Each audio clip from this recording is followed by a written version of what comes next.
Orientation day, Paul George only bought tickets for himself and the junior girl. I didn't make a scene, I simply, calmly, suggested we break up. All because of one ticket? I told you I'd come back to pick you up. No need. Paul sighed helplessly. Fine. Then, my princess, how many days are you planning to break up at this time? We'd known each other 10 years and dated for 2. Every decision I made revolved around Paul, and he was sure I couldn't live without him. But this time, I truly meant to let go. I refunded the ticket, submitted my application to study abroad as an exchange student, and decided to leave for good. A rotten relationship is better cut clean. At the gate of the George family home, I was told he and Emily Forrest had already gone to the station. Didn't you agree to leave at 6? It's past 11 now, they should already be there. Phoebe, did you oversleep? That boy Paul, honestly, he couldn't even call to wake you. Paul's mother's words left me dazed.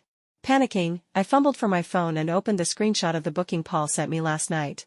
Aunt Amy, you're kidding me, right? Look, this is the screenshot Paul sent me. It clearly says the ticket is for 3 in the afternoon. Impossible. They definitely had the driver take them to the station first thing. Phoebe, don't worry.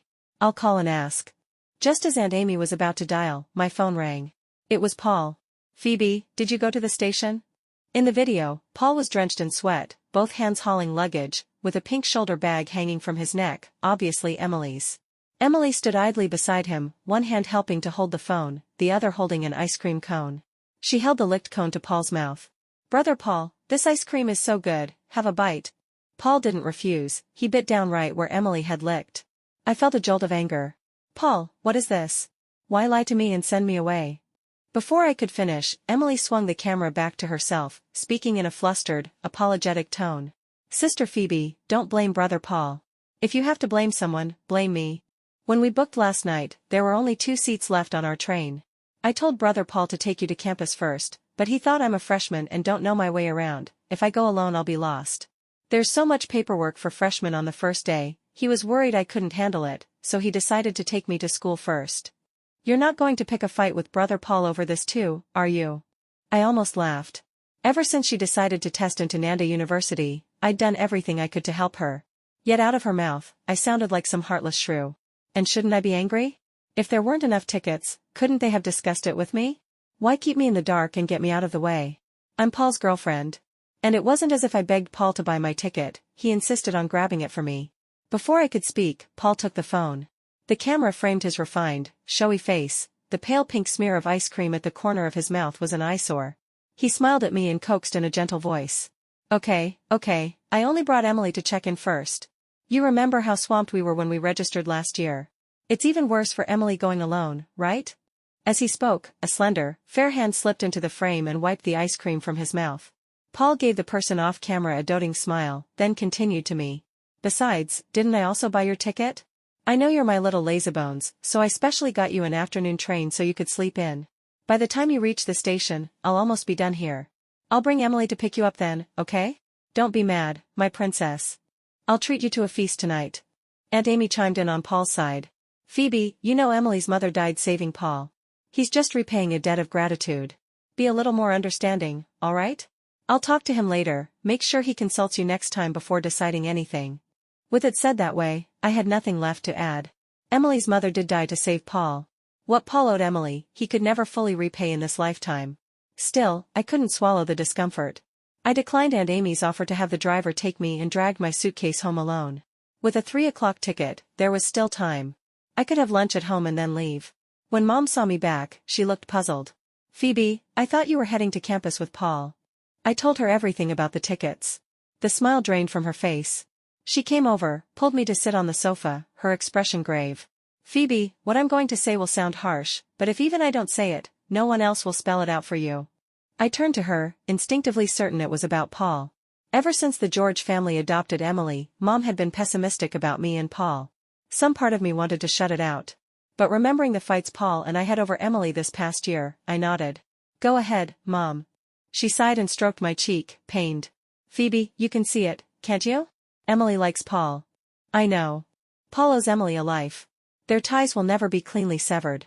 As long as Emily keeps liking Paul, that debt of gratitude will be the perfect leash to tug on him. Even if your relationship with Paul is strong, it will grow cracks. In love, no one can hold 2 bowls level, no one is generous enough to make room for another woman. So, Phoebe, I hope you'll think carefully. What happened today will have a first time, then a second, then countless times. Mom's words were cruel. But true. I'd known Paul for 10 years, we'd dated only 2, but I'd liked him far longer. From the day my heart first stirred, Paul was the seed planted deep inside me. For that seed to bloom, I gave up better options and followed him to Nanda University. For him, I tolerated Emily for a whole year, tutoring her, buying her gifts. Paul said he treated Emily like a younger sister, so I swallowed my resentment and treated her as a younger sister too. Maybe because he was my first love, maybe because I was unwilling to accept defeat, I couldn't let go completely. Eyes red, I was about to speak when my phone buzzed. It was a voice message from Emily. Brother Paul, you're so smart. You deliberately got Sister Phoebe a separate ticket and told her our train was sold out. But if Sister Phoebe finds out, aren't you afraid she'll make a fuss? The moment her voice fell, it felt like a hard slap across my face. Then came Paul's helpless voice. What else could I do? It's all for you, silly. Besides, if Phoebe came with us, I'd be hauling luggage for 3. I'd drop dead. You at least feel for me, Phoebe's spoiled at home and only throws little tantrums. If I take care of you but not her, she'll blow up at me. Just thinking about it gives me a headache. And if I didn't rush to buy her ticket, and she got on the same train as us, how awkward would that be? You know how she is, magnanimous on the surface, but behind the scenes she's fought with me plenty over you. Honestly, even without you, I wanted to go by myself this time, just to get some air. Emily, your dear brother, is at his wit's end. When he mentioned me, his voice was full of weariness and disdain. Then he chuckled softly. But Phoebe has one good thing, she truly loves me. For me, she first gave up Harbin Institute of Technology Plus, and then passed on the chance to go abroad as an exchange student. So don't worry, even if she learns I did it on purpose, at most she'll throw a fit. She can't live without me anyway. Okay, I get it, you two are so in love. But, my dear brother Paul, could you move your hand? You've pressed my bra strap into my skin, it hurts. Where does it hurt? I'll blow on it. Ugh, stop. I'm a girl, you know. Their giggles and flirtation kept spilling from my earbuds. It ended with the sharp twang of a snapped bra strap. When the line finally went quiet, my heart went quiet too. I looked down, a tear splashed onto the screen. I hadn't even realized I was crying. So the steadfast love I prided myself on was nothing more than a punchline to them. Mom's warning and Paul's words of contempt ran on a loop in my head. In the end, I chose to listen to Mom. I opened my chat with Paul and sent a breakup message. Whether by chance or not, Paul replied instantly, "What?" I didn't answer Paul. I deleted and blocked him. A second later, Paul called. The first thing out of his mouth wasn't to ask what happened. It was, "Phoebe Amaya, my princess, what are you throwing a tantrum about now?" I held the phone and almost laughed. He'd always say that when we fought. And I'd always thought it was my fault. Because Paul often told me, "Do you realize, with that temper of yours, hardly any man would put up with you except me? I'm the only one who spoils you. Enough, don't make a fuss, okay? If we really broke up, you'd be the one secretly crying." So I always thought I was the problem, that I was petty, too calculating. But Mom told me that love is calculating by nature. Otherwise, why would the third party be called an interloper? I'm not making a fuss. I'm serious. My voice was steady. Paul, let's break up. Paul's tone didn't change, he even sounded amused. Don't tell me it's just over a ticket. Didn't I explain? I'll help Emily with registration and then go pick you up at the station. It's not like I wasn't going to pick you up. Do you really have to break up over this? Phoebe, you have no idea how hot it is in Nanching today. I've been running around half the day helping Emily, my shirt soaked through. You don't even feel sorry for me, now you want to break up? My heart's freezing. Don't be mad, okay? I'll take you out for a full seafood feast tonight. I used to be easy to coax. A nice dinner. A milk tea. A small gift. I could be happy for a long time. But once I sobered up, I realized I could buy those things for myself. Why pin them on a man? My heart still ached, but I didn't budge. No need. Take Emily instead. Paul snorted a laugh. What a jealous little thing. Fine, if you say break up, we'll break up. But I still need to ask my princess, how long is it this time, 2 days or 3? Emily's voice urged him from the side. Brother Paul, I don't know how to fill this form, come teach me. He answered immediately, coming. Then he told me goodbye. Phoebe, that's it for now. I'm going to help Emily with the form. I'll meet you at the station tonight. When the call ended, I refunded the ticket. I sent off the exchange application I'd long prepared but never submitted. Then I headed to the kitchen, where Mom was making seafood congee. I hugged her from behind and wheedled, Mom, about that IELTS class your friend mentioned, can I still enroll? Of course. I'll contact them. I wheeled my suitcase back to my room. Sophomores return a week later than freshmen. I hadn't planned to go early anyway, I only agreed because Paul wanted to take Emily to register. Now I didn't have to. I could laze at home a few more days. I unpacked and put everything away. When I reached the last item, my fingers paused. It was Paul's birthday present. His birthday was a week away. I'd hand-polished a ring for him. Now it was useless. It felt a pity to throw away. I took photos and listed it on a second-hand site at a low price. Paul, may we both do well, separately, from now on. At night, I was woken by Paul's call. On the other end, Paul's tone was nasty. Phoebe Amaya, where are you? Emily and I have waited for you at the station for almost 2 hours. Even a temper has its limits. You know her health hasn't been good since her mother passed, and she still came with me to pick you up. However mad you are, shouldn't it be enough by now? I'd dozed off after packing in the afternoon. Being jolted awake already put me in a bad mood. Then Paul laid into me without warning. My temper flared too. Did I ask you two to pick me up? If Emily's unwell, take her to a doctor. Why are you dumping it on me? I didn't make her sick, stop using this moral blackmail on me. And besides, we've already broken up. Where I am, what's it got to do with you? Paul gave a furious little laugh. Fine, Phoebe. Keep it up. School starts in a week. I don't believe you can hide from me forever. You're spoiled rotten. Beside him, Emily's syrupy voice started coaxing Paul. Brother Paul, don't fight with Sister Phoebe. It's all my fault. She began to sniffle. I could already picture Paul scrambling to soothe her. Okay, it's not on you. I'm the one who spoiled her. Don't cry. My birthday is in a week. I don't believe she'll resist coming to celebrate. I stopped listening and hung up. I left a week later, just as planned. Early the next morning, I got a call from a roommate who'd returned to campus early. Phoebe, Paul just came to the dorm with a freshman girl and took all your toiletries, and... She trailed off, as if the rest would be hard for me to hear. What else? Tell me. And the plush doll he gave you for your birthday last year. My roommate's voice turned cautious. Phoebe, who is that girl? Paul said she's your little sister, but I swear she's hostile to you. While packing she accidentally smashed the framed photo of you and Paul on your desk. She screams, green tea act all over. And why didn't you come with Paul today? You two always arrive together for the start of term. The moment I heard the photo was smashed, my heart clenched on instinct. But then I thought it over and decided it was just as well. Those toiletries were things Paul and I picked out together, matching with his. I would have tossed them after the breakup anyway. Whether it's the toiletries, the plush, or the photo, I'd planned to throw them out when I got back. If they took them, all the better, saves me the trouble. I cut off my roommate's careful probing with a laugh. It's fine. If they want them, let them take them. Paul and I already broke up. I was going to throw all that away. Before I finished, I heard Paul's voice on her end. Is that Phoebe? Before my roommate could answer, Paul had taken the phone. His tone sounded the same as always. Still flippant, clearly not taking the breakup seriously. Phoebe, there's so much to do for freshman registration. Emily swamped, no time to buy new toiletries. We'll use yours for now. Oh, and the plush on your bed, lend it to Emily for a few days. She's timid and can't sleep, hugging it helps. This time I'm discussing it with you, so don't throw a tantrum later. I almost laughed. Discussing? It was a notice, not a consultation. Before, I really would have fought him on it.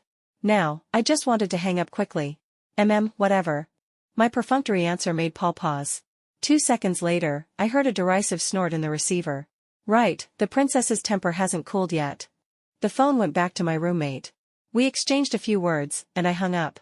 After the call, I got ready to meet the IELTS tutor at the address Mom gave me. Strictly speaking, I didn't need IELTS for the exchange. I was going to Singapore, passing CET 6 was enough. But I planned to study in Australia later. I'd need it then. It was still far off, but right now I badly needed something to fill my days. In the car, I scrolled into Emily's moments. There was a photo of them waiting for me at the station last night. Emily, drowsy from waiting, leaned her head lightly on Paul's shoulder, her arm wound tightly around his forearm. The station wind is cold, but with you beside me, my heart is warm. There was a shot from their seafood banquet. Paul held the phone, half his face in view. On the other side were plates of seafood, and Emily, smiling with guileless delight. Just because I said I'd never had seafood before, someone nearly ordered the whole menu. At this rate I really will be spoiled. There was also a vlog of them wandering all over Nanching these 2 days. In the video, Paul patiently held Emily's hand as they crossed the street. He knelt to tie her shoelaces without complaint. He even went out to buy her sanitary pads. I'm not a kid anymore, but someone insists on treating me like one. What can I do? Last of all was a plush doll tossed into a trash can. Let the past stay in the past. In the future, we'll both have new partners. So this was Paul's no time. No time to buy toiletries, yet time to buy Emily pads. Too busy with freshman registration, yet strolling all over the city with Emily. Before, I'd chalked it all up to gratitude. Just gratitude.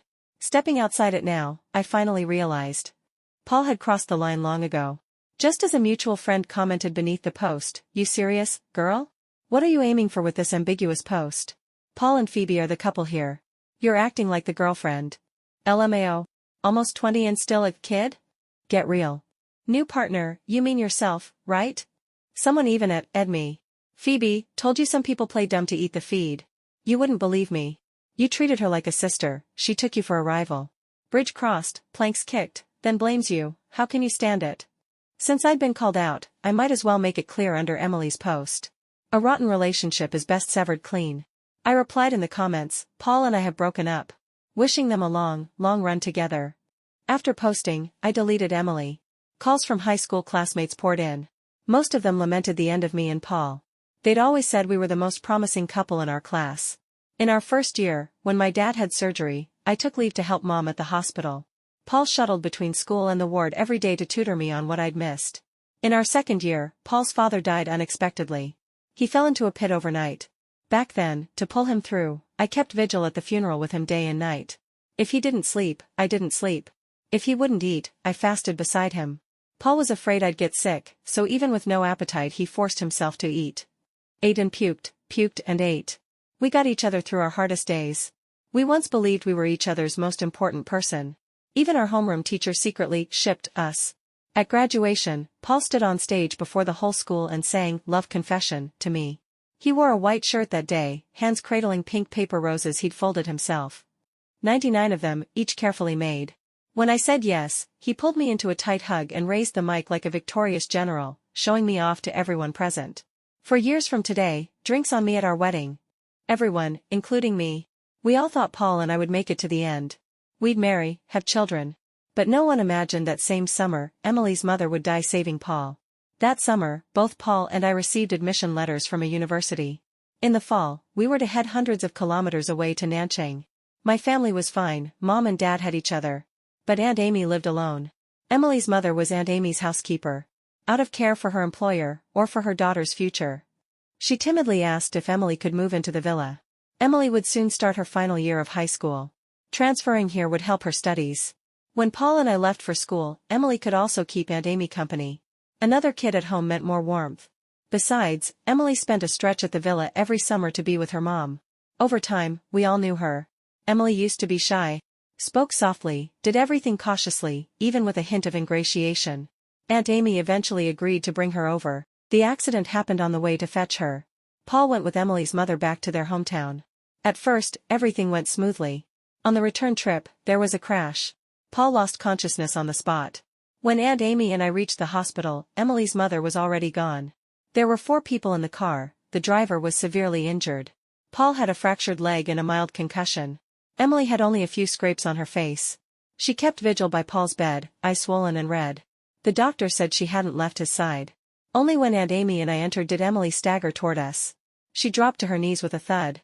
Her cry was raw and ragged. Aunt Amy, my mom died saving brother Paul. I don't have a mother anymore. What am I going to do? At that, Aunt Amy's eyes turned red too. She lifted Emily up and soothed her softly. Good child, don't cry. From now on, I'll be your mother. You'll stay with the George family. Whatever your brother Paul has, I'll prepare the same for you. After that day, Emily changed. From a soft little rabbit, she turned into a hedgehog bristling with spines. She treated Paul like her personal property. If I went near him, she bristled. At first, Paul tried to pacify me. Emily lost her mother. She's hurting. She's not targeting you on purpose. The doctor says it's post-accident trauma. For my sake, give her some leeway, okay? I said okay. After such upheaval, anyone would be raw. And I ached for Paul. He was mired in guilt. He wanted to make it up to Emily, I could understand. I helped him comfort her, treated her well. But Emily kept sowing discord between us. I handed her milk tea, she missed it. It fell, scalding her calf. She sobbed and accused me of hurting her. At first, Paul would hear me out. But as that kind of thing piled up, he began to distrust me. He looked at me with impatience and spoke with a chill. Phoebe, can't you be generous? Emily's mother died saving me. Why can't you stand in my shoes? Aren't you my girlfriend? Why do you insist on making trouble? Isn't it messy enough? That day I lost my cool too. Eyes burning, I shouted, she saved you, not me. Why do I have to endure and endure again? If that's how it is, if Emily asks me to give you up to her, am I supposed to endure that too? Smack. Paul slapped me. Listen to yourself, Phoebe. I'm so disappointed in you. I broke up with him then. But on my birthday, Paul came back. It was snowing hard. He stood downstairs outside my dorm. He wore my favorite black coat and held my favorite plush doll. The tip of his nose was red from the cold, snow blanketed his shoulders.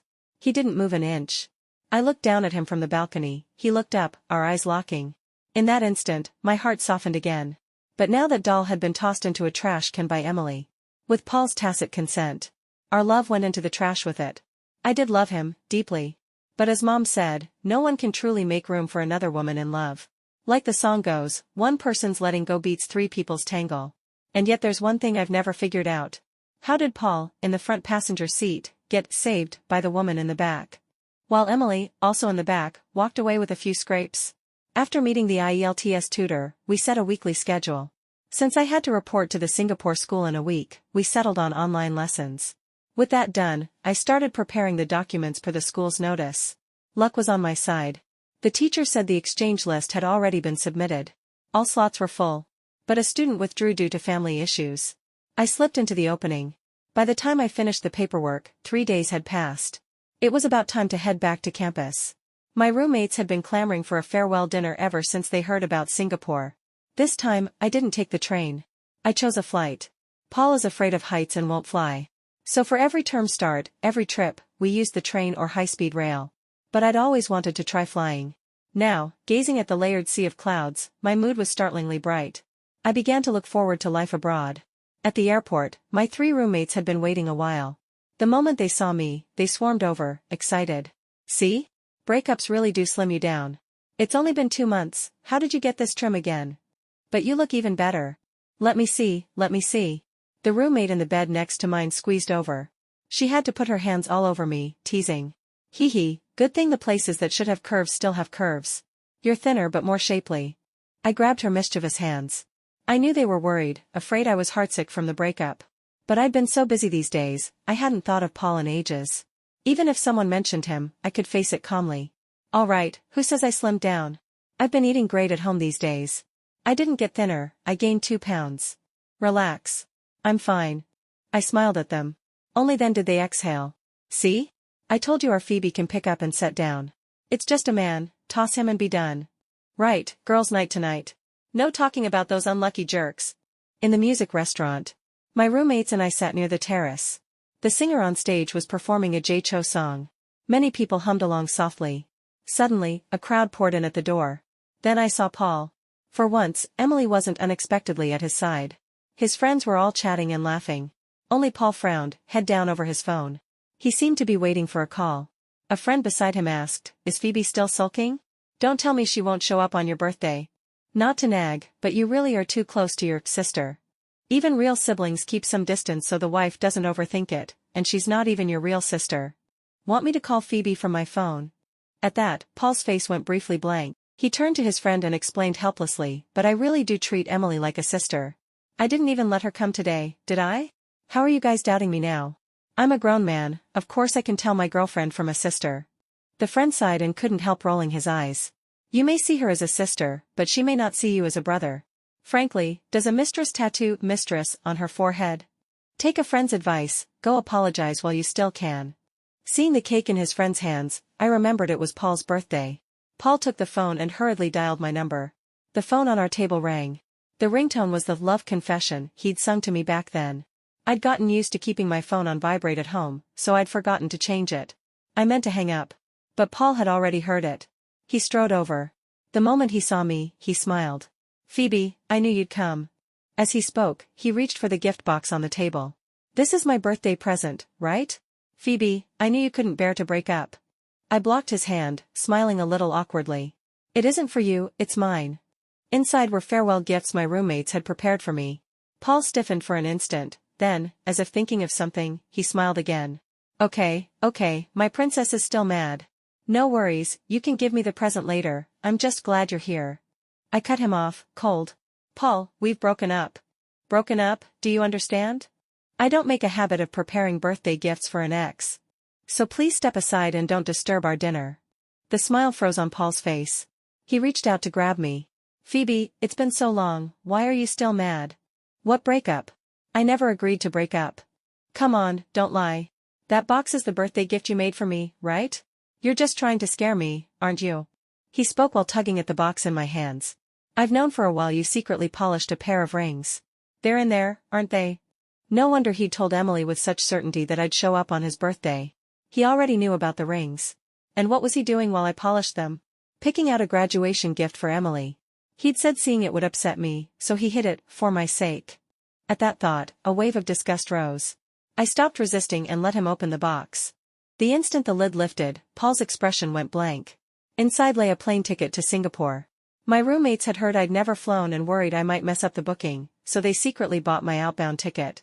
Besides the ticket, there were little trinkets. Group photos of us made into acrylic keychains. Paul's hand trembled as he lifted the ticket. His eyes reddened instantly. He must have remembered how I once declined my advisor's invitation to study abroad, for him. Phoebe, why are you going to Singapore? I know, you're going to clear your head, right? I upset you, so you want to get away for a while, right? I hadn't planned to tell Paul. But since he'd seen it, there was no point hiding it. After so many years, it deserved a dignified period. I slid the ticket out of his hand, my voice even. Not a trip, school. Paul, I really had forgotten it was your birthday. Yes, I did polish a pair of couple's rings, and yes, I meant them as your gift, but now I don't want to give them to you, truly. This time the breakup isn't a tantrum, and it's not a ploy to make you coax me. I mean it. Paul's words tumbled out fast. Is it because of Emily? If it's Emily, I can keep my distance. If you don't like her, I'll cut contact. Phoebe, you know I can't just abandon her. Right. I knew. Grace heavier than a mountain. So I understood, and let go. So, I don't love you anymore. I smiled. No need. Paul's lips worked, he wanted to say more, but my roommate cut in. Paul, where was all this earlier? You know perfectly well why Phoebe's angry, don't you? The milk spilled and now you're crying? Stop pretending to be deep. Don't you think you're ridiculous? Sister, huh? Then tell me, what sister smashes a photo of her brother and his girlfriend? What sister posts ambiguous couple shots with brother in her moments with no boundaries? Don't play dumb, you're using the brother label to two-time. Honestly, people like you, with zero boundaries, are more disgusting than those who cheat with their bodies. So do us a favor and stop clinging to our Phoebe. Go enjoy your family, sister. Paul looked at me, repeating softly, Phoebe, it's not like that. I didn't. I shook my head. It doesn't matter anymore. I picked up my bag and turned to leave. Paul chased after me. He had just caught my wrist when his phone rang in his pocket. It was Emily. Her voice was tearful.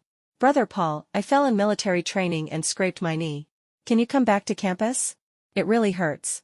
Paul didn't soothe her like before. He looked at me, then spoke into the phone. Have a classmate take you to the infirmary first. I'm with your sister Phoebe.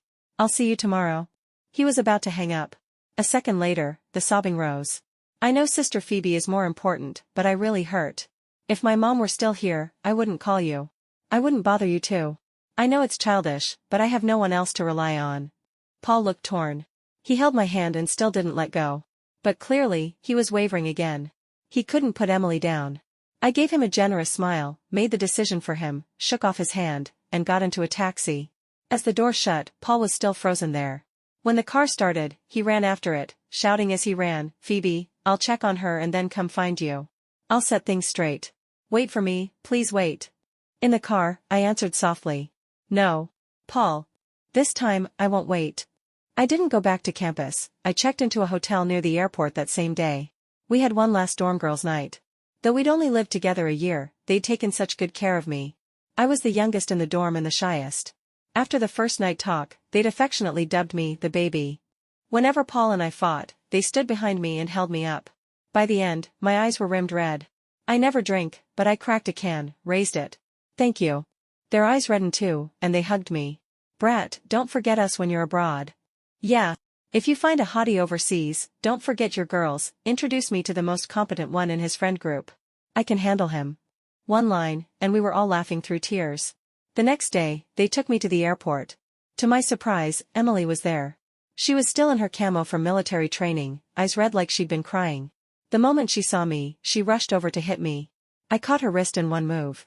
Emily glared at me through red eyes.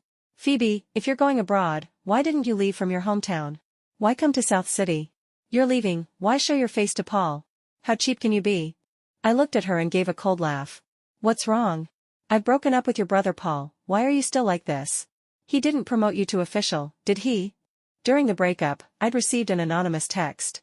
Didn't take a genius to know it was Emily. She said if I weren't in the way, she and Paul would have been together long ago. That cocky certainty made her look ridiculous now.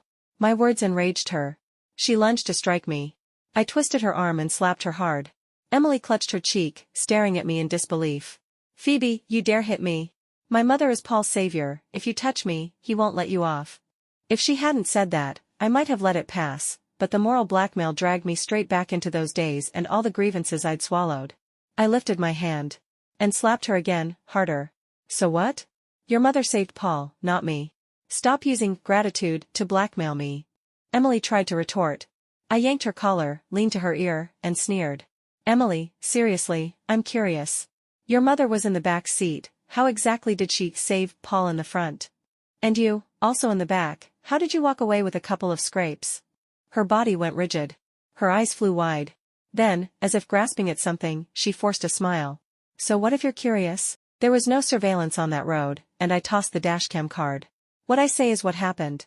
I curved my lips and shifted my gaze to the man behind her. Paul's face was thunderous, his voice frighteningly low. What do you mean? Emily's smile cracked. She turned stiffly. The instant she saw Paul, she nearly lost her footing. In a blink, she became that little white rabbit again. Eyes wet, she clutched at his arm. Brother Paul, let me explain. Paul didn't humor her this time. He flung her off, hard. The airport floor was polished to a shine and slick. Emily slipped and went sprawling, the crack of bone on tile sharp enough to make you wince. All this year, you lied to me. You used me. Didn't you? My mother didn't die saving me at all, she died protecting you, didn't she? Emily, do you know because of you I almost lost Phoebe? A roommate watching the drama chimed in brightly, correction, sir, not almost. You already lost her. Paul jolted, whirled around. All he saw was my back at the gate. He charged after me. Just as he was about to reach me, I finished the scan and walked toward boarding. Behind me, he screamed my name, tearing his throat. Phoebe. Phoebe. Wait for me, next year I'll come to Singapore. Life in Singapore was full. I found a part-time job with the other exchange students. I shared a rental with classmates. Sometimes I video called my parents and my Nanda roommates. The rest of the time, I buried myself in study. Oh, right. Not long after I arrived, the ring I'd listed secondhand sold. On the phone, my roommate said Paul had applied for exchange too, but the college rejected him for failing CET 6. I was surprised. In high school, he'd carried my English grades. His English should have been better than mine, how did he fail CET 6? At that, my roommate couldn't stop laughing. Know why he failed? Because of Emily. She found out he wanted exchange to chase you to Singapore, so she secretly popped the batteries out of his headphones. He only realized during the test, flubbed the entire listening section, panicked, and the rest went down the drain. By the way, he and Emily had a huge fight on campus that day, he even slapped her. They split in a huff, and Emily went around saying Paul was ungrateful, that her mom was his savior and, on her deathbed, had entrusted her to him, and Paul paid grace with hatred. Anyway, they're like enemies now, or rather, Paul treats Emily like one. The moment he sees her, he bolts. Listening to these absurd tales, I felt oddly detached. Hard to believe I'd ever been part of that. After we hung up, I got a call from an unknown number. They said a friend of mine had fainted from anemia at the airport and asked me to pick him up. When I arrived, staff had already brought Paul to a lounge. His fear of heights had drained his face chalk white. At the sight of me, he staggered over. The corners of his eyes were blood red. His voice shook. Phoebe, I've missed you so much. I looked at him calmly, as I would any ordinary friend. I said nothing, Paul cried. Phoebe, don't look at me like that. He spoke as he pulled a ring from his collar. See? It's the pair you polished. I found it on the second-hand site and bought it back. So he'd been the buyer. If he hadn't said it, I'd almost not have recognized it. Funny, really? How much time I'd once sunk into things that meant nothing. When I still didn't react, Paul, flustered, turned to grab a bouquet from the table. Pink roses he'd folded by hand. Phoebe, remember graduation night? We promised to treat the class to our wedding feast in 4 years. You said yes back then. So, please, give me another chance. This time I've really cut things off with Emily. My family stopped helping her. I have nothing to do with her now. Paul said a great many things. I only looked at him, cool and distant. What struck me most was how strange it felt. To look at the person I'd once loved to pieces and feel nothing. He wore the same style of coat I used to love. But my heart no longer lifted. I interrupted him. If you came today only to make up, you can go back. I turned to leave. Paul grabbed me. Tears slid down without a sound. Why?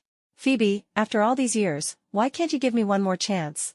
It's not like I did something unforgivable. Are we really ending over a ticket? I laughed. Even now, he thought it was just a ticket. Paul, did you know? I heard everything you said to Emily on the train. You said I annoyed you. You said even without Emily, you wanted to go alone. From start to finish, you knew why I was angry. But you chose not to see it, chose to call your ambiguity with Emily pure sibling affection, then blame me for being unreasonable. Well, I'm reasonable now. I've let go. I won't make a scene again. And what are you doing? At the end, my nose stung. Not from love, but from pity for the girl I'd been. Paul, I finally understand the old you. He lifted his eyes, a spark of hope in them. My next words doused it. Being pestered by someone you're tired of is exhausting. Thud. The bouquet fell from his hands. The carefully folded petals scattered across the floor. An airport staffer stepped over, stern, and ordered Paul to pick up the trash immediately and take it away, or face penalties under local law. At the word trash, all the strength drained from him. He crouched and sobbed, wrenching and loud. I turned and left, without looking back. Paul didn't leave, he loitered around campus. Somehow he found my current address. He waited downstairs. I never stopped for him. Until one night after class, a drunk man lunged from an alley and grabbed me. Terrified, I sprayed him with pepper spray. When the police arrived, I realized it was Paul. That day, Paul was deported. Because of the severity of his behavior, he was barred from entering Singapore. After that, Paul vanished from my life. Friends around me drifted into their own fields, one by one. In the end, no one even mentioned his name to me. Like intersecting lines, we had once pushed toward the same goal together. But after finally meeting at the crossing, we became two rays that would never meet again. Which is just as well. Walk your own road, be responsible for your life. Choose it freely, carry it without regret. No debts for the meeting, no talk of who owes whom.